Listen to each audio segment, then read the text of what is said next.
હાય. Phone ચોરી થઈ જાય પછી શું કરવું? મિત્રો, આમ તો આનો જવાબ મેં આગળની રીલમાં આપી જ દીધો છે. છતાંય આપ સૌની આટલી બધી લાગણી અને માંગણીને એક રીલમાં ઉતારવાનો પ્રયત્ન કરું.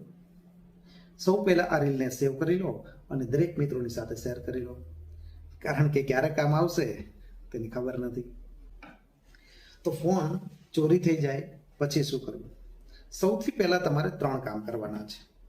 નંબર 1, તમારા સિમને લોક કરાવી દો, જેથી સિમ સ્વેપ કરીને કે પછી કોલ રિસીવ કરીને કે તમારા વોટ્સઅપ દ્વારા કોઈ પણ ફ્રોડ ન થાય. નંબર 2, જો તમારા ફોનમાં એન્ડ્રોઈડ 15 કે 16 છે તો નવું ફીચર્સ થેફ્ટ ડિટેક્શન લોક ચાલુ જ હશે. આના દ્વારા કોઈ ઝડપથી તમારો ફોન છીનવી લે તો તમારો ફોન ઓટોમેટિક લોક થઈ જાય છે. અને જો ન થાય તો આપણે લીધેલા ગૂગલ કોડ્સ દ્વારા અન્ય કોઈ પણ ડિવાઇસમાં તમારું લોગિન કરો અને તમારા ફોનને લોક કરાવી દો.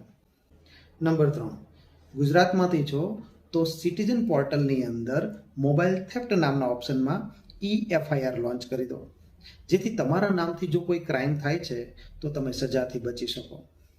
અને આ જ FIRના નંબર પરથી તમને નવું સિમ પણ મળી જશે અને તમે સિટીઝન પોર્ટલ એપની અંદર તમારા મોબાઈલને લોક પણ કરાવી શકશો. બસ આટલી 3 વસ્તુ કરી લીધા પછી હવે તમે ફાઇન્ડ માય ડિવાઇસમાં તમારા ફોનના લોકેશનને શોધ્યા કરો અને જો કદાચ મળી જાય તો તમે આ બધી જ સિક્યોરિટીમાંથી તેને અનલોક કરાવી શકો છો.